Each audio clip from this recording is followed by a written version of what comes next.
Hello my friends and champions, स्वागत करता हूं सभी का एक बार फिर से एड्यू दोस्त पे। और मैं हूं आपका एड्यू दोस्त चिंतन। तो आज की शुरुआत हम करने जा रहे हैं आपके इकोनॉमिक्स यानी अर्थशास्त्र के इस सब्जेक्ट से। और शुभ शुरुआत जब हम करते हैं तो बहुत ही इंटरेस्टिंग टॉपिक के साथ ही हम शुरुआत करते हैं। और आज का जो इंटरेस्टिंग टॉपिक होगा वो है डेवलपमेंट, ठीक है। क्योंकि हर एक लेवल का इंडिविजुअल जो है सभी को डेवलपमेंट के बारे में ही सबसे ज़्यादा फोकस होता है अपनी लाइफ में। और फॉर्चुनेटली ऐसे चैप्टर्स जो हैं वो आपके सिलेबस में भी इंक्लूडेड हैं। So let's just begin with this chapter called development, ठीक है। नाउ सी, डेवलपमेंट के इस चैप्टर के अंदर जनरली आपने 9th स्टैंडर्ड तक की आपकी जर्नी जो है इकोनॉमिक्स की रही वो बहुत ही डिफरेंट थी। Now we are into a different page altogether, क्योंकि यहाँ पर जो है they will talk about the real problems of the economy as well as the developmental and growth oriented denominators. So इस वजह से जो है आपके 10th स्टैंडर्ड का इकोनॉमिक्स का सिलेबस बहुत ही ज़्यादा यूनिक बन जाता है, ठीक है ना। अब क्योंकि हम आपके सामने बहुत ही डिटेल में और बहुत ही सिंपल तरीके से कंटेंट लेकर आने वाले हैं, तो इसी वजह से डेवलपमेंट के इस चैप्टर को हम बहुत ही सटीक तरीके से आगे बढ़ेंगे, ठीक है। हमने वो सभी पॉइंट इसमें इंक्लूड किए हुए हैं जो आपके एग्जामिनेशन अटेम्प्ट करने के लिए या कोई भी क्वेश्चन को आंसर करने के लिए आपको बिल्कुल ही दिक्कत ना हो, ठीक है। So now let's begin with this chapter and as you can see, है ना, कि डेवलपमेंट दिख रहा है तो अलग अलग लोगों का नजरिया जो है डेवलपमेंट के बारे में बहुत ही डिफरेंट होता है, ठीक है। Each and every individual is very much different from mind, their perspective, their point of view, their opinion about the development, ठीक है। So let's begin. आपके सामने एक एग्जाम्पल छोटा हम भी लेकर आए हैं, सी दिस, है ना। और जब एग्जाम्पल आपके सामने लेकर आए हैं तो बहुत ही बोलते हैं ना, एक लोअर मिडिल क्लास में रहने वाले, जैसे if you are a landless rural labourer what will you want, ठीक है ना। अगर आपके पास वो कैपेसिटी नहीं है, आप फाइनेंशियली भी बहुत ही डाउन हो और लेबर क्लास से आते हो, तो आपकी डेवलपमेंट के रिलेटेड या आपकी लाइफ को एनहांस करने के लिए आपकी इच्छाएं, आपकी डिजायर्स क्या होगी, ठीक है ना। आप क्या चाहोगे लाइफ से, बहुत ही सिंपल है, ठीक है ना। मोर डेज और वर्क एंड बेटर वेजेस, ठीक है। आप मजदूरी कर रहे हो, जितनी ज़्यादा आपको वेजेस मिलेंगे और जितना ज़्यादा आपको काम मिलेगा, अगर एवरीडे बेसिस पे आपको काम मिलेगा और वर्क आवर्स भी आपको ज़्यादा मिलेंगे तो वो आपके लिए इकोनॉमिक बेनिफिट हो जाएगा, which will indeed lead to the economic development as well, ठीक है ना। अब देखिए, लोकल स्कूल चाहिए क्योंकि आपकी फैमिली है, ठीक है। आपने वेजेस का तो बंदोबस्त कर लिया, बट आपकी फैमिली के अंदर बच्चे पढ़ रहे हैं तो उनके पढ़ाई के लिए जो फैसिलिटीज आपके पास होनी चाहिए। So you can see in this second point, local school in your village, ठीक है ना। It can give better education to the children, right. बहुत ही सिंपल है ना। And no social discrimination at all.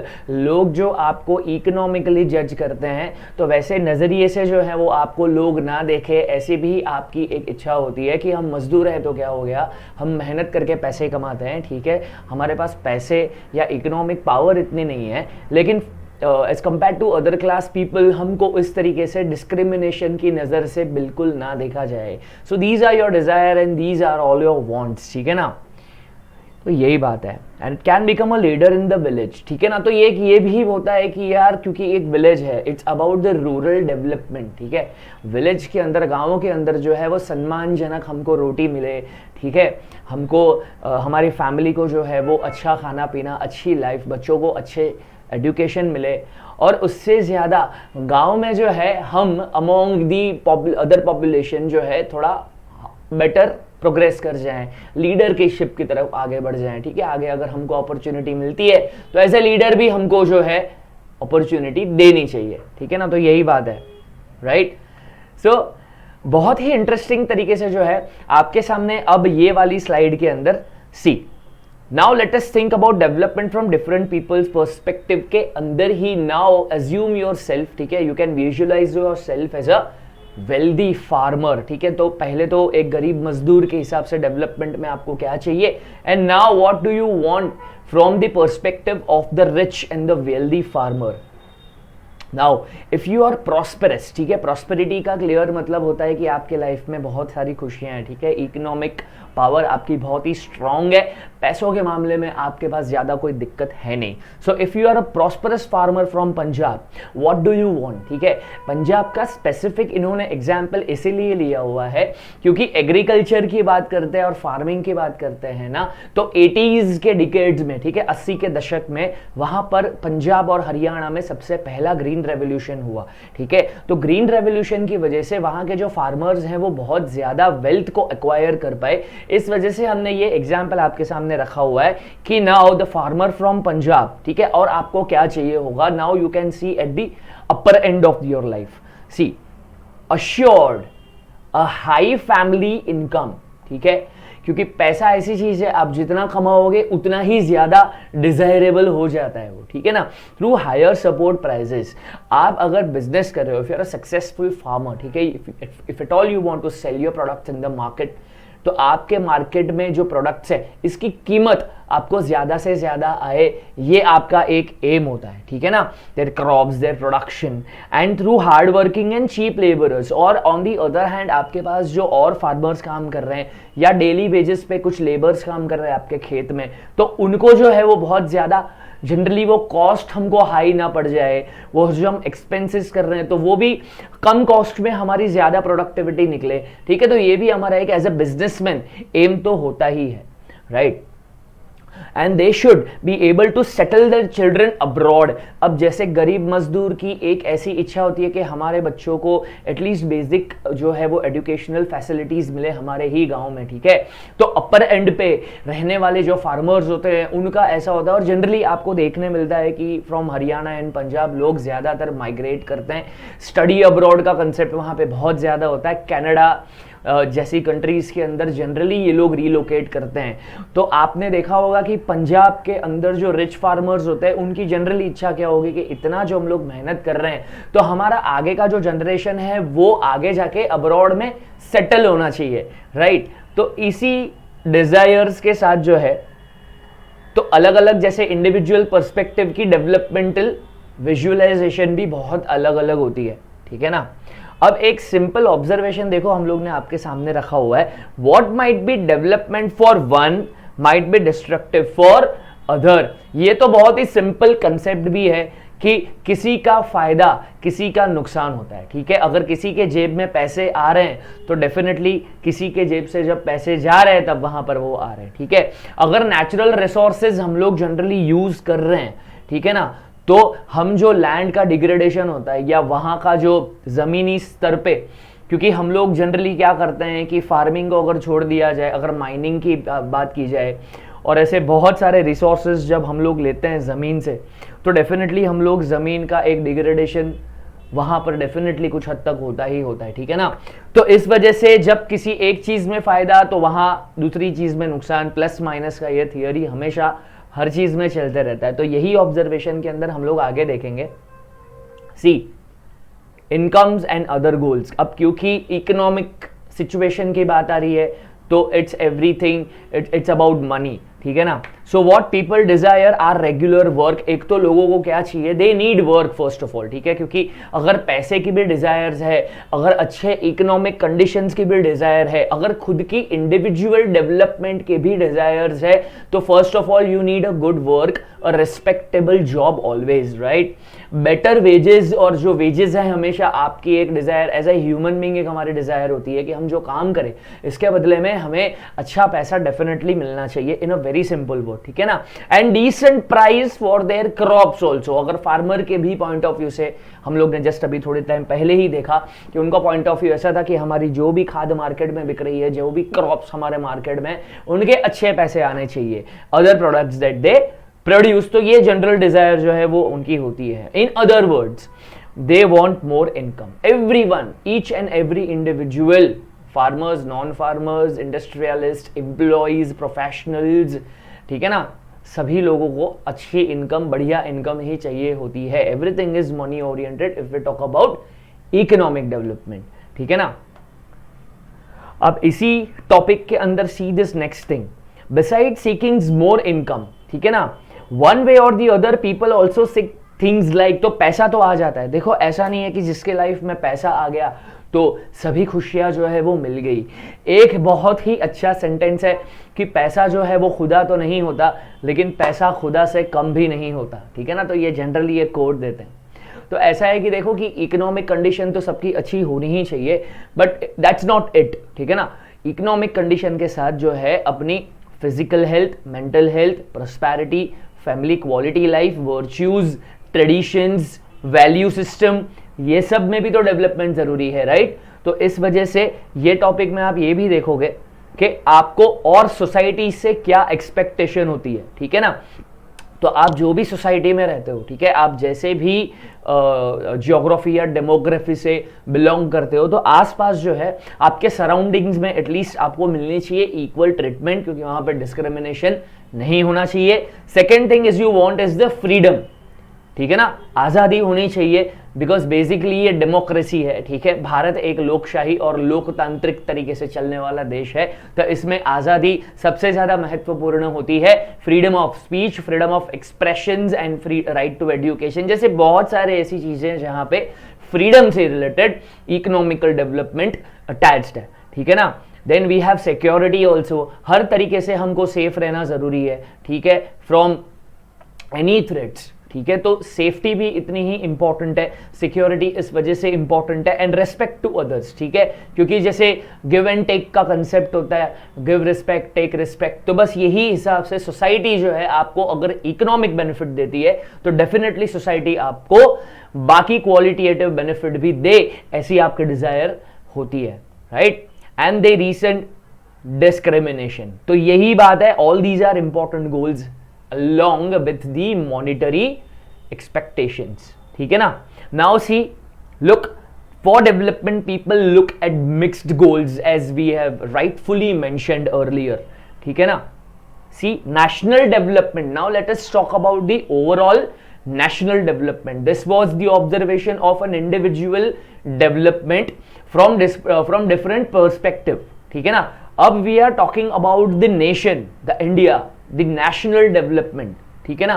National development की जब हम लोग बात करते हैं तो we always are talking about the per capita income of the individual as well, ठीक है, क्योंकि इंडिविजुअल इनकम अगर बढ़ोतरी की तरफ है, इंडिविजुअल इनकम अगर आपकी एनहांसमेंट की तरफ है, तो डेफिनेटली आपकी नेशनल इनकम जो कि the total sum of all the individual income या पर कैपिटा इनकम होती है, वो भी आपकी एक साइड बढ़ेगी ही बढ़ेगी, ठीक है ना। There is absolutely no doubt. तो नेशनल डेवलपमेंट में ऐसे ही बहुत सारे मुद्दे जो हैं हम लोग यहां पर कवर कर रहे हैं। See, the first thing first is, and as you can see, it is very important to keep in mind that different person, है ना, अलग अलग इंडिविजुअल्स जो होते हैं have different as well as conflicting notions, ठीक है। अगर एक सिचुएशन मेरे नजरिए से पॉजिटिव है तो यही सिचुएशन किसी और के नजरिए से नेगेटिव भी हो सकती है, ठीक है, या वाइस वर्सा। अगर किसी के लिए वो सिचुएशन नेगेटिव है तो I see opportunities in this negative situation also. So there again is a different concept of every individual mind, ठीक है ना। तो अब country as a whole country, क्योंकि आपको पता है 125 करोड़ की जनसंख्या, लोक संख्या जिसको बोलते हैं पॉपुलेशन, इतने बड़े कंट्री के अंदर डेफिनेटली सबके अपने अलग अलग ओपिनियन होंगे ही होंगे, ठीक है ना। तो how to compare different countries and states, now Indian economy की ही अगर हम लोग बात करते हैं, ठीक है ना, तो as a development oriented approach, अपने ही जैसे बहुत सारे कंट्रीज के भी अपने अपने अप्रोच है। So now let us compare that where we exactly are standing, ठीक है ना, कि हमारी जो पोजीशन है as compare to other countries, कहां पर हम लोग स्टैंड कर रहे हैं। नाउ सी, एक मुद्दा आपको यहां पे जानना इंपॉर्टेंट है। As you can see, the development may mean different things, ठीक है। Now some countries are called developed, where as some are called developing, ठीक है। वेरी सिंपल एग्जाम्पल देखो, आपको पता है कि जैसे ब्रिटिशर्स ने हमारे पे करीबन 200 साल तक राज किया हुआ है, ठीक है। जब ब्रिटिशर्स आए, इसके पहले जो थे मुगल्स थे, तो इन्होंने भी बहुत बार इंडिया को इन्वेड किया हुआ है, ठीक है, बहुत बार लूटा हुआ। तो मुगल्स के पहले जनरली बोला जाता है कि भारत जो है वो सोने की चिड़िया मानी जाती थी, मतलब भारत जो है इसके पास हम लोग जनरली जो बात करते हैं कि in future we are going to become a super power, so India already was a super power, ठीक है, बिफोर इवन मुगल केम, क्योंकि मराठा एम्पायर्स थे, राजपूताना एम्पायर्स थे, सदर्न एम्पायर्स बहुत ही स्ट्रांग थे, ट्रावनकोर्स के, तो बहुत सारी ऐसी बोलते हैं ना कि रियायतें, है ना, वो टाइम पर थी। इसके बाद जो है वो बहुत लोगों ने अपना मतलब एक गोल अचीव करने के लिए या वॉटेवर उनकी डिजायर्स के लिए भारत के अंदर बहुत सारे इन्वेजन हुए। तो उसमें सबसे पहले जो है वो मुगल्स है, उन्होंने काफ़ी कुछ लूट लिया, ठीक है। अंग्रेज आए, उन्होंने भी बहुत कुछ जो है वो लूट के अपने देश में लेकर गए। तो यहाँ पर क्या हो गया कि जनरली वेस्ट कंट्रीज जो है, क्योंकि यूएस, यूनाइटेड स्टेट्स हो गया, यूरोपियन कंट्रीज हो गया, ये ब्रिटेन हो गया, ग्रेट ब्रिटेन हो गया, so they are well developed because of the economic power. तो हमारा देश भी जो है इस एक टाइम पे बहुत ही ज्यादा डेवलप्ड था। बट अगेन आफ्टर 1947 की अगर हम बात करते हैं, आफ्टर द इंडिपेंडेंस है, हम लोग को काफी कुछ स्ट्रगल हुआ है, ठीक है ना। So still we are developing countries अगर थियोरेटिकली देखा जाए, हालांकि हमने बहुत ज्यादा प्रोग्रेस किया हुआ है इकोनॉमीज में, वो बहुत ही अलग बात है। बट स्टिल अगर हम कंपेयर करें यूएस और यूके जैसी डेवलप्ड कंट्रीज के साथ, तो our economy is still developing. तो आपको ये पता होना चाहिए कि डेवलप्ड कंट्रीज कितनी पावरफुल होती है और डेवलपिंग कंट्रीज जो है वो राह पे होती है डेवलप्ड कंट्री बनने के, और इसके पीछे जो कंट्रीज आती है वो कंट्रीज है अंडर डेवलप्ड कंट्रीज, ठीक है ना। तो इसी टॉपिक पे हम लोग आगे बढ़ेंगे।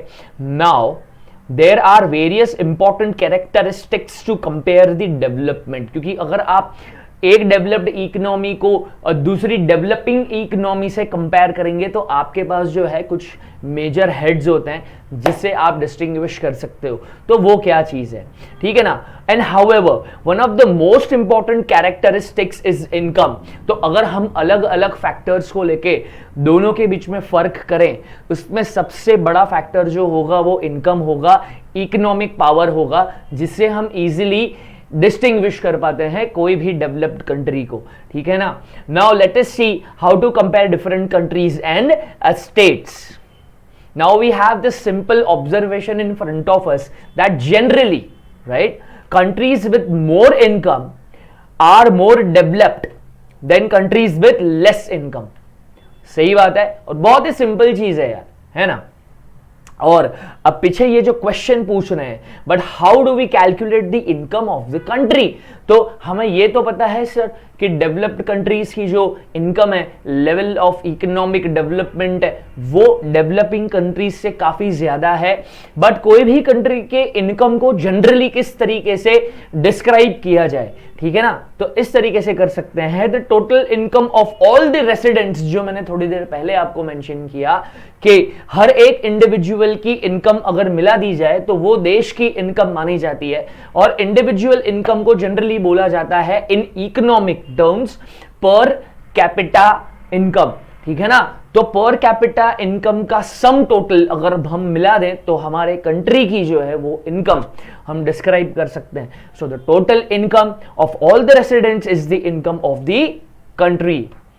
हाउएवर, ठीक है, हालांकि for comparison we take the average income for per capita income. देखो ये किस तरीके से काम करता है, there we have a small graphic, ठीक है ना। So what is per capita, per means मतलब पर हेड, ठीक है, पर इंडिविजुअल, कैपिटा अगेन, ठीक है ना। तो ये दोनों के कॉम्बिनेशन से बनता है पर कैपिटा इनकम, ठीक है। अब अगर पर कैपिटा इनकम के कंसेप्ट को हम लोग देखें तो अब क्योंकि इसमें बहुत सारी कंट्रीज इन्वॉल्व है, तो वर्ल्ड बैंक का जो रिपोर्ट है ना वो आपके सामने हम लेकर आए हैं, क्योंकि वर्ल्ड बैंक एक बहुत ही ज्यादा फाइनेंशियली साउंड इंटरनेशनल ऑर्गेनाइजेशन है जो डेवलपिंग कंट्रीज और अंडर डेवलप्ड कंट्रीज को जो है इंफ्रास्ट्रक्चर फैसिलिटी बांधने में मदद करती है by lending them some money, ठीक है। वो लोन देती है सब कंट्रीज को कि अगर आपको आपका इंफ्रास्ट्रक्चर डेवलप करना है तो आपको वर्ल्ड बैंक से लोन मिल सकता है, ठीक है ना।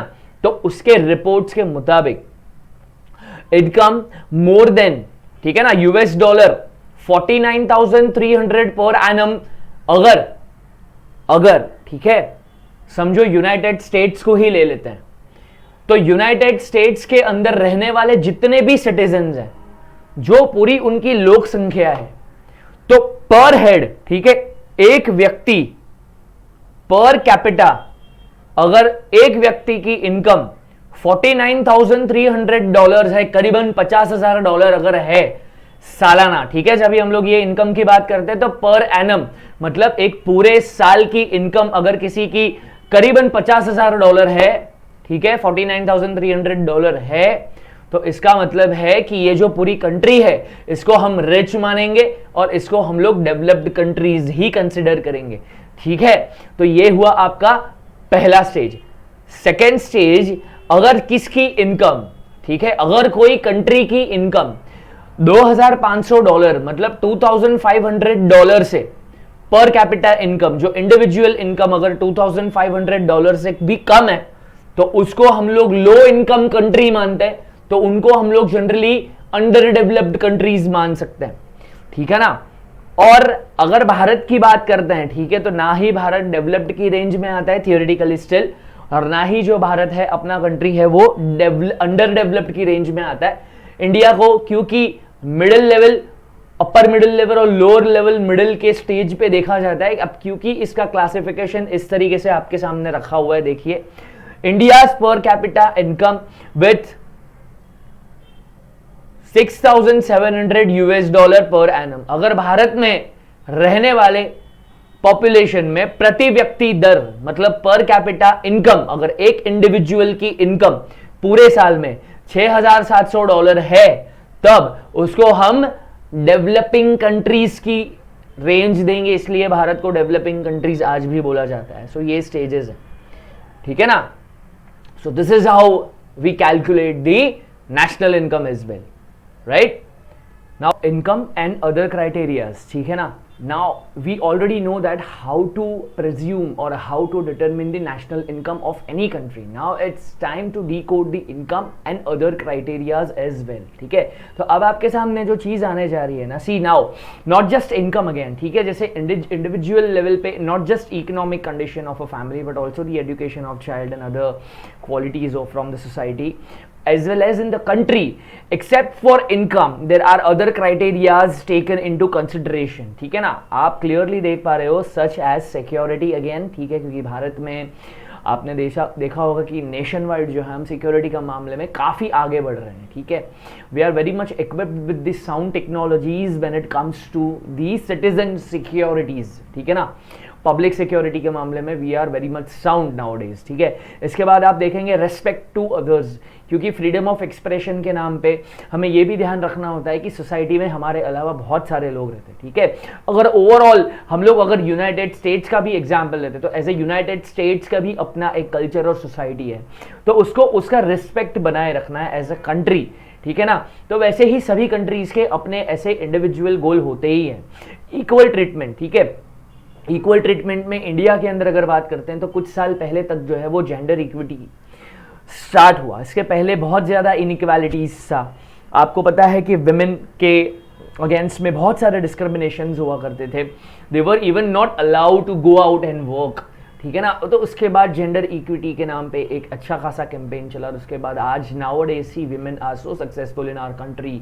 तो यही आपको देखने मिलेगा कि equal treatment again is very much important in any other countries development, ठीक है ना। फ्रीडम तो ऑब्वियसली क्योंकि हर देश जो है अब आज़ाद है ना। So let us take example to understand this, right. Example बहुत ही सिंपल है। Per capita income of selected states. Now we are talking about Indian territory as whole, ठीक है। Now we are actually taking consideration of states as well. तो आप देख सकते हो we have state and the per capita income of that particular state. Let's see, Haryana again has a per capita income of 2,36,147 rupee annually। अगर हरियाणा में रहने वाले population में इंडिविजुअल इनकम किसी की अगर 2,36,000 रुपए 147 रुपीज है, तो इसका क्लियर मतलब होता है कि उसको हम लोग आउट ऑफ, मतलब जिसको बोलते हैं कि not below the poverty line, ठीक है, एक अच्छे खासे इकोनॉमिकल कंडीशन को एंजॉय करते हुए हम देख सकते हैं। Kerala again has the per capita income of 2,04,105, ठीक है ना। तो केरला के अंदर अगर प्रति व्यक्ति आय मतलब पर कैपिटा इनकम अगर 2,04,105 रुपए, तो हम लोग बोल सकते हैं कि केरला जो है ये सेकेंड रैंक पे। बिहार अगेन हैज हम लोग बोल सकते हैं it is very much low as compare to Kerala, 40,982 rupees, ठीक है ना। ये है प्रति व्यक्ति आय मतलब पर कैपिटा इनकम, इंडिविजुअल इनकम वहां पे रहने वाले पॉपुलेशन की। See again some comparative data on Haryana, Kerala and Bihar. तो ये तीन स्टेट का कंपैरिजन देखो, हमने देखा उसमें बिहार का कंपैरिजन सबसे ज्यादा हम लोगों को लोएस्ट स्टेज पे दिखा। Now see the infant mortality rate, ठीक है, not just per capita income, जैसे हमको बोला ना कि we are considering all the other factors as well. So what are the factors you easily can see in this table? We have infant mortality rate, we have literacy rate and we have net attendance ratio, ठीक है ना। अब आप देखोगे कि ये तीनों का कंपैरिजन आप करते हो, ये तीनों स्टेट का, तो किस तरीके से आप कर पाओगे? In Haryana infant mortality rate, now what is infant mortality rate? ठीक है, इन्फेंट मोर्टेलिटी का मतलब होता है कि वहां पे इन्फेंट का क्लियर मतलब होता है जब बच्चे पैदा होते हैं, ठीक है ना। और इन्फेंट मोर्टेलिटी के अंदर ऐसा होता है कि अगर 1000 बर्थ्स होते हैं, ठीक है ना, इन्फेंट मोर्टेलिटी के अंदर अगर बच्चा जन्म लेगा, ठीक है, न्यूली बॉर्न बेबी की अगर लोग बात करें, तो वहां पे हरियाणा के अंदर we can see that 30% is the infant mortality, 7% in Kerala and 32% in Bihar. तो देखो ये कंपैरिजन आपको देखने मिलेगा। Now we talk about literacy rate, ठीक है, क्योंकि लिटरेसी रेट अगर is the most important indicator to show the growth of any state. तो आपने लिटरेसी रेट देखा होगा, and Haryana the literacy rate is 82%। So 82% of the population are educated. Kerala के अंदर 94% पॉपुलेशन, आप देख सकते हो कितना ज्यादा है, ठीक है ना। सो केरला के अंदर 94% पॉपुलेशन जो है ये एजुकेटेड पॉपुलेशन है, और बिहार के अंदर आपका जो लिटरेसी रेट है it is low as compare to the other states, its 62%, ठीक है ना। और आखिर में आप देखोगे कि नेट अटेंडेंस रेशियो है ना, नेट अटेंडेंस रेशियो भी यहां पर आपको देखने मिलेगा, और बहुत ही ज्यादा वास्ट आपको डिफरेंस देखने मिलेगा। देख सकते हो हरियाणा के अंदर इट इज 61, ठीक है ना। और इसमें एज भी आपको दिया हुआ है, see in this bracket they have given an age of 14 and 15 years, ठीक है। सो 14, 15, 14 या 15 साल की उम्र का ये net attendance ratio which is given in Haryana is 61%, Kerala is 83% and Bihar is 43%। See again Bihar की पोजीशन ना कि सिर्फ पर कैपिटा और इंडिविजुअल इनकम के लेवल में कम है बाकी स्टेट के कंपैरिजन में, but infant mortality, literacy rate और नेट अटेंडेंस रेशियो, ये तीनों के अंदर जो है ये बिहार का लेवल अभी भी थियोरेटिकली उतना कम है, ठीक है ना। नाउ वी हैव, ठीक है, some important data, some extraordinary data, ठीक है, to show exactly the position of India on, see this. अब हम अपनी कंपैरिजन और कंट्रीज के साथ कर रहे हैं। सी ग्रॉस नेशनल इनकम, सबसे पहला टेबल देखो आपके सामने आ रहा है, ग्रॉस नेशनल इनकम, ठीक है ना। अच्छा, अब ग्रॉस नेशनल इनकम की जब हम बात करते हैं तो आप पूछोगे sir what exactly is GNI, ठीक है। तो ग्रॉस नेशनल इनकम बहुत ही सिंपल कंसेप्ट होता है।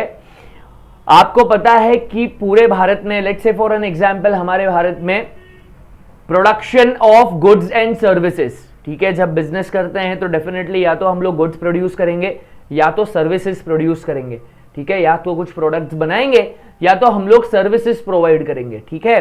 तो एनुअली भारत में प्रोड्यूस होने वाले प्रोडक्ट्स और सर्विसेज को जब मिलाया जाए तो जो इनकम निकल कर आती है उसको बोलते हैं ग्रॉस डोमेस्टिक प्रोडक्ट सबसे पहले।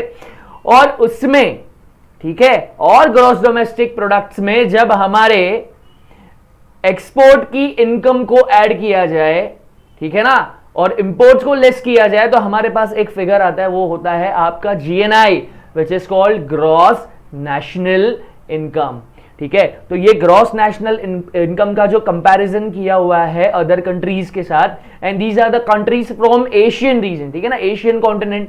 आप देख रहे हो एशिया की ही ये कंट्री है, तो सबसे पहले ग्रॉस नेशनल इनकम के डेटा को अपन कंपेयर करते हैं.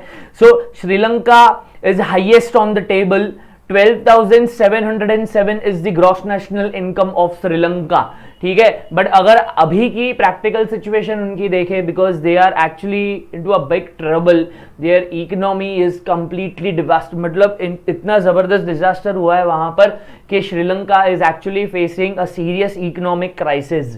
तो फिर भी थियोरिटिकली अगर हम लोग देखते हैं, सो श्रीलंका का 12,707 का जीएनआई है. सेकेंड रैंक पे आ रहा है अपना इंडिया, जहां पे 6,681 का जीएनआई. म्यांमार का जीएनआई अगेन इज 4,961, जो कि इंडिया के बाद में आ रहा है. पाकिस्तान जो है वो म्यांमार के भी नीचे आ रहा है. पाकिस्तान का जो है इट्स 5,005, इट्स द जीएनआई. ठीक है ना. नेपाल का जीएमआई पाकिस्तान से भी नीचे आ रहा है विद 3,457. C the comparison. और आखिर में जो है बांग्लादेश को उन्होंने रखा हुआ है 4,976 के साथ. ठीक है ना. So these are the comparative data. अब अगर हम लोग ग्रॉस नेशनल इनकम के साथ लाइफ एक्सपेक्टेंसी की बात करते हैं कि इंसान जो है वो कितने साल तक जीता है, ठीक है, कितनी एज तक जो है वो इंसान जनरली जीता है, और उसके बाद जो है डेथ रेशियो. बट यहां पर लाइफ एक्सपेक्टेंसी आप देख सकते हो श्रीलंका में इट्स 77 ईयर्स. तो जनरल पॉपुलेशन जो होता है ऑन एन एवरेज 77 ईयर्स तक वहां पे वो लोग जिंदगी उनकी रहती है. They live till 77 of the age. India again has the life expectancy birth ratio is 69.7. Myanmar की जो एज है it is 67.1. Pakistan again has a 67.3. ठीक है, तो ये इनका एज है. नेपाल का जो है on an average age is 70.8. Bangladesh का अगेन इज 72.6. ठीक है ना. तो लाइफ एक्सपेक्टेंसी के साथ ही और एक ऐसा डेटा जिसको कंपेयर किया जा सकता है is mean years of schooling. ठीक है ना. जो एजुकेशन लेते हैं, जो मिडिल एज में जिसको बोलते हैं between 10 and 25, schooling of people age 25 and above. ठीक है, अब 25 साल के बाद जो लोग जनरली पोस्ट ग्रेजुएशन लेवल जिसको बोला जाता है, तो वो श्रीलंका का अगर हम लोग देखेंगे सो इट इज 10.6. ठीक है ना, ये एवरेज है. इंडिया का जो है इज 6.5. म्यांमार का अगेन इज 5.0. ठीक है ना. Pakistan is with 5.2. Nepal is with 5.0 and Bangladesh is with 6.2. और आखिर में जो HDI जिसको ह्यूमन डेवलपमेंट इंडेक्स भी बोला जाता है, HDI की अगर वर्ल्ड में रैंकिंग हम लोग देखेंगे ना, क्योंकि अगर हम लोग रैंकिंग करते हैं या हम लोग रैंक के कंपैरिजन में आते हैं ना as compare to other countries, जो है हमको ह्यूमन डेवलपमेंट इंडेक्स को ही आपको कंपेयर करना पड़ेगा. So according to human development index also Sri Lanka जो है वो 73rd के रैंक पे खड़ा हुआ है. इंडिया का जो रैंक है इट इज 130. ठीक है. Myanmar is on 148th rank. Pakistan is on 154th rank. Nepal is with 143rd rank and Bangladesh again is with 134. ठीक है, Nepal with 143 and Bangladesh is with 134. तो ये लोग जो है ऐसे रैंक पे खड़े हुए हैं. So you can clearly see the difference of all these Asian countries, and India again is gaining. India in fact in practical sense is leading these countries if we talk about all these tables and all these comparative data. ठीक है ना. तो ये आपके सामने रखा हुआ data. अब एक बहुत ही इंपॉर्टेंट कंसेप्ट के बारे में आपके साथ हम बात करना चाहेंगे, और ये कंसेप्ट का नाम है सस्टेनेबल डेवलपमेंट. ठीक है. सस्टेनेबल डेवलपमेंट का बहुत ही सिंपल मीनिंग है कि ना ही सिर्फ इकोनॉमिकल डेवलपमेंट, लेकिन और भी एरियाज ऑफ डेवलपमेंट को अपने को मद्देनजर रखना होगा. ठीक है. अगर हम एज ए कंट्री इंडिया की बात करते हैं तो इंडिया के सामने एक डेफिनेट गोल है कि भाई फाइनेंशियल डेवलपमेंट तो होनी ही चाहिए, बट फाइनेंशियल डेवलपमेंट के साथ इंडिया में ऐसे बहुत सारे सेगमेंट है जहां पर हम लोग को डेवलपमेंट करनी चाहिए. Slow study and sustainable development का ये कंसेप्ट आपके सामने मैं लेकर आने वाला हूं. You can easily observe these points as we have the first important point that sustainable development can be defined as development that meets the needs, ठीक है ना, of the present generation. आज की जो जनरेशन है, the current population of any country, let's say हम लोग तो हमारी कंट्री की बात करेंगे, so the current population of India, इनको इकोनॉमिक डेवलपमेंट के साथ साथ, ठीक है ना, सभी टाइप की डेवलपमेंट मिले, लेकिन लेकिन कोई भी कंप्रोमाइज यहां पर फ्यूचर जनरेशंस के साथ ना हो, ठीक है ना। आगे आने वाली फ्यूचर जनरेशंस को भी बहुत सारी इकोनॉमिक डेवलपमेंट और अदर एरियाज ऑफ डेवलपमेंट चाहिए होगा, तो अभी ही हम लोग सभी रिसोर्सेस को अगर मिसयूज करें और आगे का टाइम फैक्टर इंक्लूड इसमें ना करें और आगे की जनरेशंस को देने वाले बेनिफिट्स को अगर हम इंक्लूड ना करें, तो आगे जो है वो भारत का भविष्य बहुत ही ज्यादा अंधेरे में हो सकता है। इसीलिए जो है आगे आने वाली जनरेशन को मद्देनजर रखते हुए अभी हर एक लेवल के अंदर हमको सस्टेनेबल डेवलपमेंट देखना होगा, ठीक है ना। तो यही यहां पर बोला हुआ है कि without compromising the ability of future generations to meet their own needs, ठीक है ना। दूसरा पॉइंट जो आपके सामने है, हाउएवर, हालांकि a lot of scientist have been working, ठीक है, अब just because it is clearly connected to the natural science, ठीक है ना, तो scientists are actually working towards the natural resources and other areas of scientific development, and that's why they have a strong observation that the present level of development is not sustainable। जिस हिसाब से हम आगे जा रहे हैं, जिस हिसाब से हम डिस्ट्रॉय कर रहे हैं नेचुरल रिसोर्सेज को, हम जो है वो ग्लोबल वार्मिंग जैसे नेगेटिव इम्पैक्ट की तरफ आगे जा रहे हैं, ग्लेशियर्स जो है वो पिघल रहे हैं, गर्मी जनरली एटमॉस्फेयर के अंदर बहुत ज़्यादा बढ़ रही है, और इस वजह से काफ़ी कंट्रीज़ के अंदर हम लोग ने नेचुरल कैलेमिटीज़ को भी देखा हुआ है बड़े लेवल पे। तो ये जो है हम लोग स्पीड से जो आगे जा रहे हैं, we are not at all considering the development of the future generation. ये इनका एक प्रैक्टिकल ऑब्जर्वेशन है। फिर भी आपके सामने जो एक इंटरेस्टिंग डायग्राम रखा हुआ है वो आप देख सकते हो कि not just economy but with the people, with the prosperity, with the peace, with the partnership and with the planet, we can actually achieve the sustainable development in the future. So all these are the factors, ठीक है ना। Planet को protect करना, ज़मीन को protect करना अपनी सबसे बड़ी जिम्मेदारी है। हमारे यहाँ पर रहने वाले लोग, सोसाइटी के अंदर रहने वाले लोगों के साथ डिस्क्रिमिनेशन ना हो, ये हमारी सबसे बड़ी जिम्मेदारी है। प्रोस्पेरिटी आए सभी की लाइफ में, इकोनॉमिकल कंडीशन जो है वो ज़्यादा से ज़्यादा डेवलप होती जाए, ये हमारी जिम्मेदारी है। शांति बनाए रखें, शांति बनी रहे समाज के अंदर, सोसाइटी में पीसफुल एक माहौल बना रहे, ठीक है, कॉन्फ्लिक्ट्स ना हो, दो रिलीजन के बीच में कोई कॉन्फ्लिक्ट ना हो, two class of society shouldn't be in any dispute. तो ये हमको देखने का, पार्टनरशिप में हमारी ग्लोबल पार्टनरशिप बढ़े। इंडिया के साथ साथ बहुत सारे डेवलप्ड कंट्रीज में भी ये ट्रेंड चला हुआ है कि they meet on a regular basis.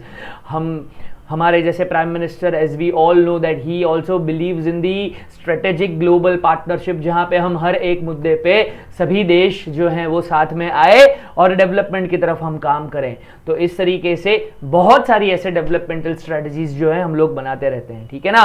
अब सस्टेनेबल डेवलपमेंट का अगर मुद्दा हम लोग ने डिस्कस किया, तो इसका एग्जाम्पल अगर हम लोग लेते हैं तो किस तरीके का एग्जाम्पल ले सकते हैं, जो आप देख सकते हो।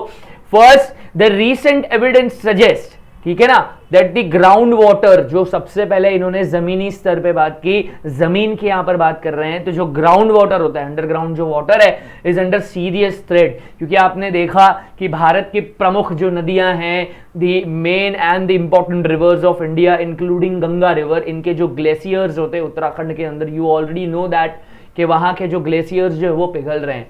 तो ज़मीन में जो पानी की मात्रा होनी चाहिए, जो सरफेस के ऊपर जो वाटर कंट्रीब्यूशन होना चाहिए, वो बहुत ही ज़्यादा कम हो रहा है, और ये अपने लिए एक बहुत बड़ा थ्रेट हो सकता है of over use in many parts of the countries, ठीक है।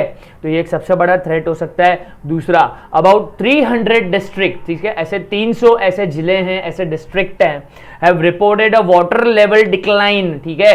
तो ऐसे बहुत सारे जिले हैं, और जनरली राजस्थान में आप देखोगे तो ये प्रॉब्लम होता है, महाराष्ट्र के कुछ हिस्सों में आप देखोगे तो ये प्रॉब्लम होता है, मध्य प्रदेश के भी कुछ हिस्सों में अगर आप देखोगे तो ये एक प्रॉब्लम है कि जमीन के नीचे जो पानी का लेवल है वो बहुत ज्यादा कम हो चुका है, और सतह पे पानी बढ़ने की वजह से आसाम जैसे स्टेट्स के अंदर कंटिन्यूज लेवल पे जो है आपको बाढ़ आते हुए देखने मिलेगी, ठीक है ना।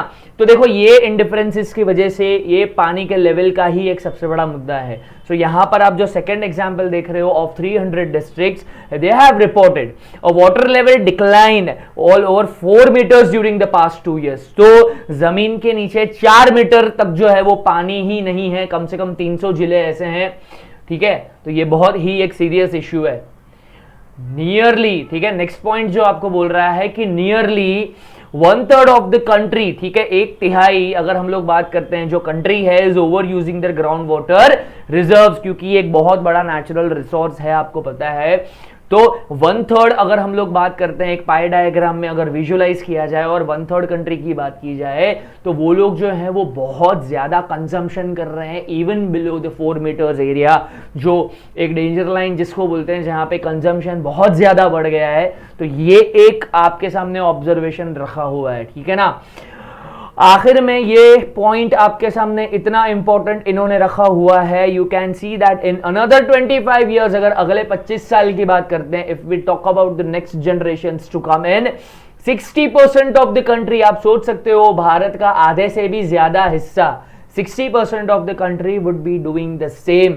ग्राउंड लेवल वाटर कैपेसिटी और कम होती जाएगी, ये जो 4 मीटर है उसका फासला और कम होता जाएगा, पानी नीचे जमीन में बहुत कम होते जाएगा।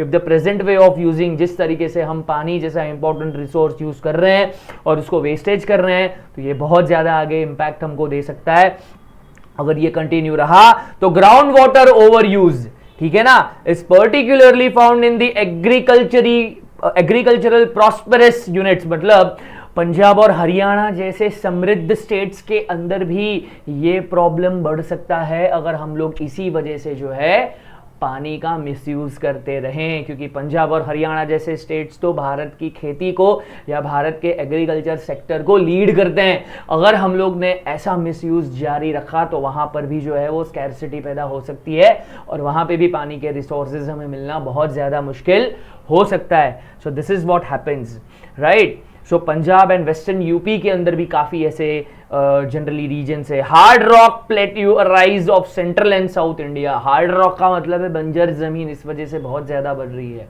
तो पानी का लेवल कम होने से क्या होता है, जो आपकी समृद्ध जमीन होती है, जो सॉइल होते हैं जमीन के अंदर, जो फर्टाइल लैंड होती है, ठीक है, लैंड की जो फर्टिलिटी होती है, खेती करने लायक जमीन अगर वो हो और आप इसका मिसयूज करते जाओ, ग्राउंड लेवल अगर बहुत ज्यादा कम हो गया पानी का, तो वहां पर जो है ये जमीन बंजर हो जाती है और खेती करने के काम में नहीं आती।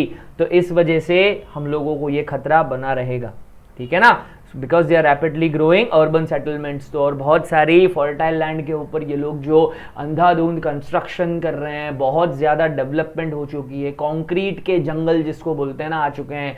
तो जितना ज़्यादा कंक्रीट बनते जाएगा उतना ज़्यादा आपके लैंड के सॉइल और फर्टिलिटी कम होते जाएंगे। सो ये खतरा जो है हमारे पे मंडरा रहा है, ठीक है ना। और इसके और भी एग्जाम्पल अगर देख सकते हैं तो आप सी क्लियर हम लोग किस तरीके से मिसयूज कर रहे हैं, हमको कोई अंदाजा नहीं है कि क्या स्पीड से हम लोग खतरे की तरफ आगे बढ़ रहे हैं। See ground water is renewable source, however, ठीक है, रिन्यूएबल तब हो सकता है कि आपके जो रीजन में कंटिन्यूस फ्लो हो रिवर का। अगर आपके रीजन में रिवर जो है वो इतनी एक्टिव नहीं हुई तो क्या हो सकता है, देखो, if we over use it, that we use it more than its capacity to replenish, we would be overusing the resource। देखो कितना बड़ा प्रॉब्लम हो सकता है। आपको एक छोटा सा डायग्राम दिया हुआ है जहां पे अनसैचुरेटेड जोन दिया हुआ है, सैचुरेटेड जोन जहां पे पानी की मात्रा है, पानी का जो लेवल है, ठीक है ना, ग्राउंड वाटर, उसके भी नीचे आपका लैंड सरफेस जो आपको दिख रहा है क्लियरली, और सरफेस वाटर जो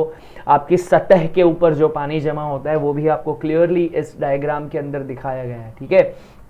All they want to show is the sustainable development without misusing the resources, ठीक है, which actually gives the relief to the land cultivation। तो ये एक बात है। Now we are talking about the non-renewable resources which cannot be renewed, ठीक है। एक बार उसको इस्तेमाल कर दिया तो उसको फिर से आप इस्तेमाल नहीं कर सकते। सो इसका क्लियर मतलब है कि ऐसे रिसोर्सेज को आपको बहुत ही ज्यादा संभाल के इस्तेमाल करना है। तो वो रिसोर्सेज कौन से हैं ये आपके सामने रखे हुए हैं, ठीक है ना। So first of all, non-renewable resources are those which will get exhausted after a few years. मतलब आज अगर वो आपको थोड़े बहुत भी दिख रहे हैं तो आगे आने वाले सालों में वो पूरी तरीके से गायब हो जाएंगे, पूरी तरीके से लिप्त हो जाएंगे, ठीक है ना. They will disappear from this planet Earth. We have a fixed stock, बहुत ही कम मात्रा में ये रिसोर्सेज बचे हुए हैं which cannot be replenished, which cannot be renewed, ठीक है ना. बहुत इंपॉर्टेंट है. सी ये सब आपके सामने बहुत ही क्लियर डायग्राम के जरिए बताया गया है. सबसे पहला ऑयल, क्योंकि पूरे अगर हम लोग हमारे प्लैनेट की बात करें ना तो उसमें ऑलरेडी बहुत सारी ऐसी कंट्रीज है जो ऑयल प्रोड्यूस करती है और वो बहुत सारी कंट्रीज को वो लोग सप्लाई भी करते हैं, एक्सपोर्ट भी करते हैं. बट क्योंकि ऑयल की जो मात्रा है वो धीरे धीरे ओवर द इयर्स जो है वो कम होती जा रही है. तो ऑयल ऐसा एक रिसोर्स है जो रिन्यू नहीं किया जा सकता. कोल को आप रिन्यू नहीं कर सकते. कोल को प्रोसेस करके कोई और कमोडिटी बना सकते हो या कोई और यूटिलिटी आप खड़ी कर सकते हो, but coal can not be renewed. Nuclear energy के लिए इस्तेमाल होने वाले यूरेनियम जैसे जो नेचुरल रिसोर्सेज हैं वो भी टाइम टू टाइम कम होते जा रहे हैं. और नेचुरल गैस जो जनरली है हमारे ज़मीन के अंदर अलग अलग लेवल पर, उसकी भी मात्रा जो है वो बहुत कम होती जा रही है या वो डाइवर्सिफाई होते जा रहे हैं. तो ये खतरा हमारे पे बना हुआ है. So all these natural resources are scarce means, so that we have to use it very optimally. अब आपको देखना पड़ेगा कि इसके एग्जाम्पल के अंदर जो ऑयल का मैंने आपको बात किया, इसका एक बहुत ही सिंपल डिस्टिंक्शन आपके सामने रखा हुआ है. On one hand we have regions और the countries, we have three important segments who produces oil and they supply. One is the middle east countries, जो गल्फ कंट्रीज और यूएई के कुछ कंट्रीज मिल सकते हैं. यूएसए, क्योंकि united states of America with using advanced technology they also have the oil reserves, ठीक है ना. और पूरे वर्ल्ड के अंदर का मतलब अगर आप यूएस को और मिडिल ईस्ट कंट्रीज को अगर छोड़ दो, गल्फ कंट्रीज को अगर आप छोड़ दो, तो बाकी की बहुत सारे हिस्सों में भी छोटे छोटे मोटे मोटे जो रीजन्स है वहां पर ऑयल प्रोड्यूस करने की एक्टिविटी होती है. जो तेल के कुएं जिसको बोलते हैं ना, तेल का सोर्स जहां से निकलता है. तो इसका कंपैरिजन दिया हुआ है. दिस वाज अबाउट 2017 जब सर्वे लिया गया कि मिडिल ईस्ट की जितनी भी कंट्रीज है जो लोग क्रूड ऑयल सप्लाई करते हैं बाकी के देशों को, उनके पास क्या स्टॉक था इन 2017. सो इट वाज 808, ठीक है ना, 808.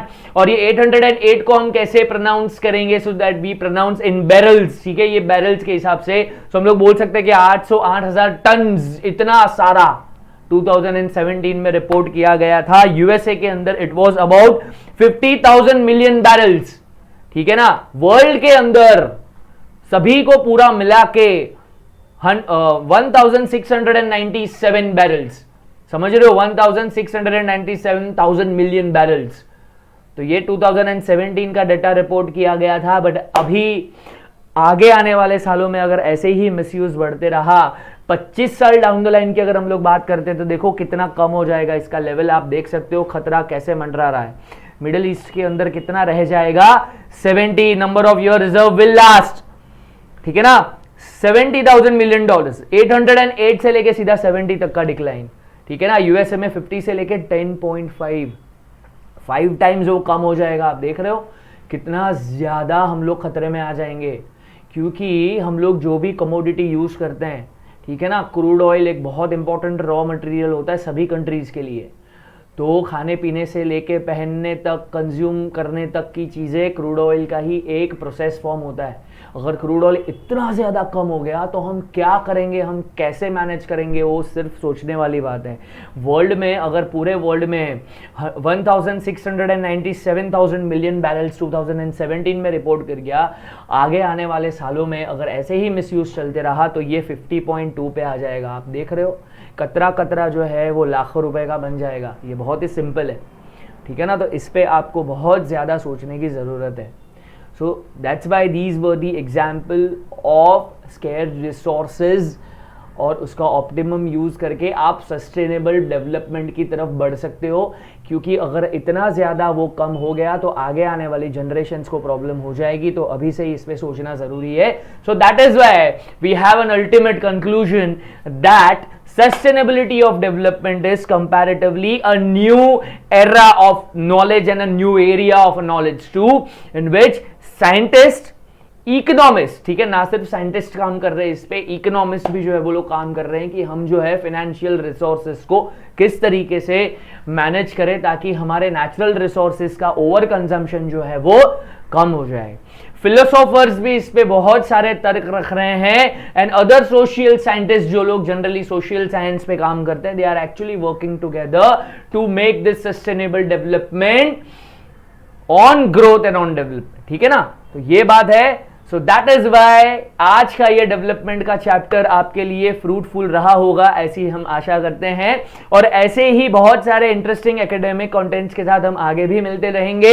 इकोनॉमिक्स की ये यात्रा अब और भी आगे जारी रहेगी, और भी एसएसटी के सब्जेक्ट्स आपके सामने लाएंगे. तब तक के लिए बहुत बहुत धन्यवाद हमसे जुड़ने के लिए, और स्वस्थ रहो, मस्त रहो और तंदुरुस्त रहो. Thank you again.